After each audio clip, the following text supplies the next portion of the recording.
Welcome back, artists. I'm Wyatt Paints, and today, no beanie, I got my hair out. But for real, today, I'm gonna get messy with a blood and gore video. I needed to add a bunch of gore to the skull and spine from the Predator statue, so I felt giving the viscera its own video just made sense. That way, if it gets flagged for content, it won't be on the main video. And in this one, it's not only gonna be a ton of blood, but I wanted to add some chunks of meat on those bones. Thankfully, I got a secret weapon for that. Paper mache.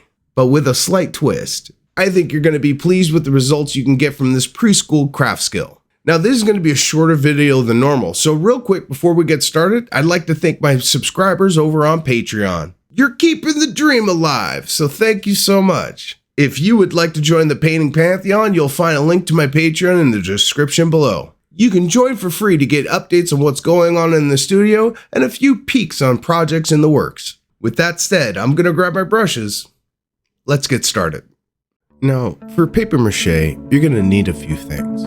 First off, some glue. I'm using Elmer's glue because of how cheap and easy it is to get. I keep it on hand for basing, so it was an easy pick. Second, you'll need a few squares of toilet paper. Any brand will do, but cheaper is better. Lastly, you'll need a bit of blood for the blood god. This has been a blood standard for years, and it's an easy to find go-to for blood paint. Now, just to clearly show what I'm doing, I'll do a test application on this failed print that I had sitting around. First, you're going to need to tear up some of the paper into smaller chunks to fit the area that you're going to cover. And before I start, I want to warn you, you're going to need to brush on glue, so use an old or cheap brush for this.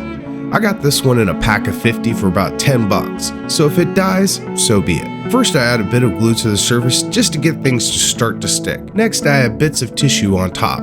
Take note that if you try to use your fingers for this, it will lead to a sticky mess. Instead, use a brush with a bit more glue on it to smooth down and saturate the paper. Here is also a good example of what happens when you use too much paper. It makes it difficult to press the glue through the layers, so it'll take a bit of effort to really work it in. Once it's all laminated and smooth, I clean off my brush of excess glue and then switch to some blood of the blood god to tint the surface. Using a mix of pokes and smoothing strokes, I massage the color into the top layers of the glue and tissue. I don't really want to overthink this. If a spot looks a little bit light or dark, it's okay. The look I'm aiming for is that of meat scraped from the bone with a knife, sort of like red muscle feathering over pinkish connective tissue. So a bit of random coverage is perfect to sell this effect. Moving over to the model, you can see I'm working in small sections at a time. Otherwise, I run the risk of my glue drying out before I can color it. So I stuck to only a few bones at a time as I work my way up the top side of the spine. When it comes to placement of the meaty bits, I think back about all the times I've cleaned a skull and spine with a pocket knife, and I remember all those areas that were the biggest pain to clean, and these concave areas surrounded by protrusions were the worst. But thankfully, this bit of meat also served as the final nail in the coffin for the few remaining layer lines that stubbornly remained. I tell you, there's nothing like a good chunk of gore to hide that it was 3D printed. They were pretty minimal at this point anyways, but the extra meat insurance is nice. One thing I want to double down about is to make sure to use toilet paper that's on the cheaper side. You see, TP is designed to break down fast when wet, and higher quality brands that use 3 or more plies with added lotions and scents can make this process harder. Instead, I grabbed a cheapo single roll at my local convenience store. With these cheapos, the paper breaks down pretty fast. Now, you will have to be mindful of your brush control, so when you're doing your strokes, try to do more of a smoothing motion using the belly of the brush so that it presses down on the paper while it smooths over. Incorrect pressure here will actually lead to your brush sweeping the paper away. And finally, if you notice that the paper is being a bit stubborn and not breaking down to the fibers, give it a few pokes and jabs with your brush and it should loosen it up for you. I worked my way up the spine, repeating the meat pattern as needed.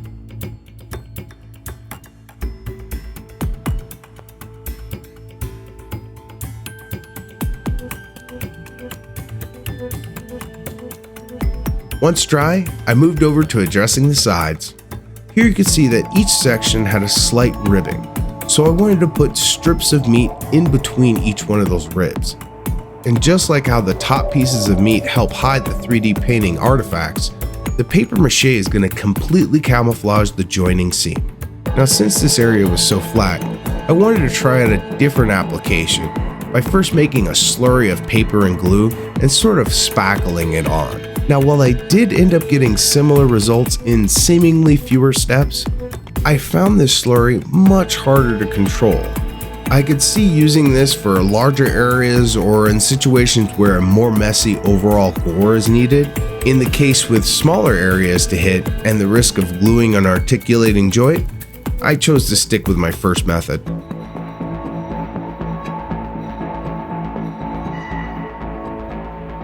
With this section done, I repeated it on the reverse side until the spine was looking grotesque.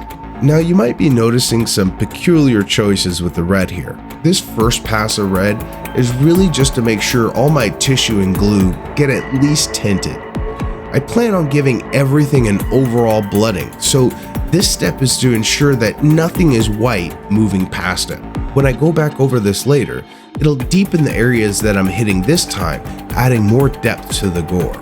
For this to look natural, you're going to want a range of hues really wrestling with each other. Now to work on the skull. Here I didn't want to overdo it. My client wanted a freshly harvested, newly cleaned look. So again, I looked for areas that was hard for me to scrape clean with a knife. Obvious candidates would be the nose cavity, the eye sockets, these little dips between the cheekbones, and finally, I wanted to add a little meat to the gums. If you wanted to take this further, you could add more into the negative spaces along here on the side. But seeing as these areas would be hidden from view, I decided the added weight and time cost would be wasted. Just as before, I started with a layer of glue followed by tissue. This time though, I needed a bit more time to coax it into a position I liked. I wanted to make sure I had a clean edge outside of the cavity.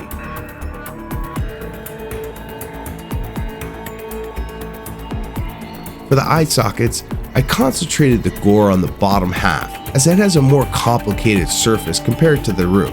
There are dozens of tiny muscles that control eye movements, so it makes sense to me and anybody else that's removed an eye that there would be a significant amount of feathered flesh remaining after extraction. So long as you keep it on the inside of the socket, it would be hard to overdo this, so feel free to get as gruesome as you like here.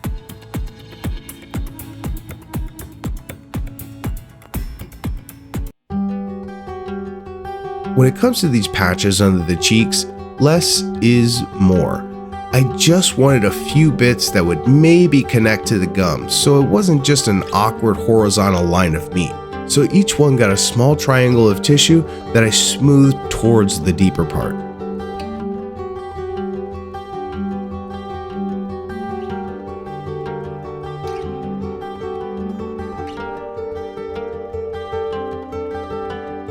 And for the gums, as I mentioned, they got a single thin strip to simulate the last scraps of flesh hanging onto the bone. I felt the teeth needed a bit of contrast to stand out against the rest of the skull, so having a border of viscera here seemed just about perfect.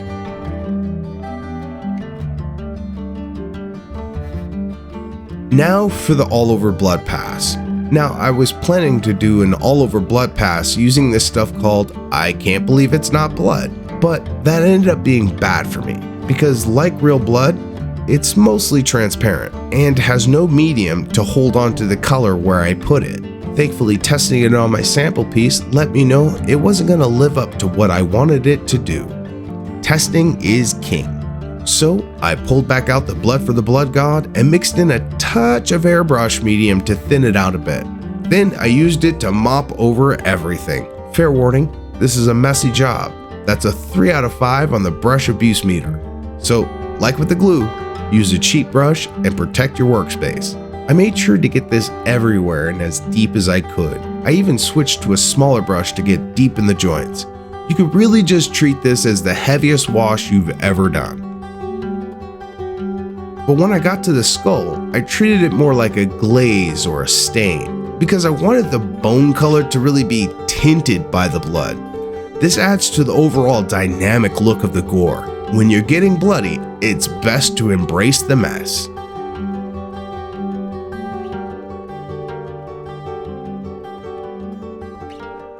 After giving it all a once more to make sure everything was bloody, I called it done. And I gotta say, this came out great. It certainly looks freshly harvested. What do you all think? Would you have gone heavier or lighter with the meat chunks? Be sure to let me know in the comments. Either way, I hope my client likes it. They've been waiting for this one for a while, and it'll feel good to mark this project as finished and shipped. Now that I got this job over, time to finish up that fantastic Ford diorama. I have a feeling that if I don't, a few people might show up at my door with torches. So while this one was a short one, I hope you enjoyed it. Thank you for watching. Stay creative and always enjoy the process.